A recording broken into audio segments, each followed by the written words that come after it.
Do you know that it is wrong when you say, "My shirt is squeezed"? Do you know the right word to use for this expression? Before we look into that today, do not forget to subscribe to my YouTube channel, The Pronouncing Dictionary. Do not also forget to like, follow, share, and comment on this video. Alright, let's proceed. The right word for this expression is rumple. Rumple. R-U-M-P-L-E. This means when something is untidy or not smooth and neat.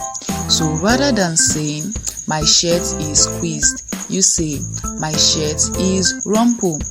Mary wore a rumpled dress to the church yesterday. I hope you've learned something new today.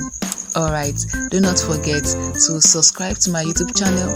Stay tuned for more educative content. Bye.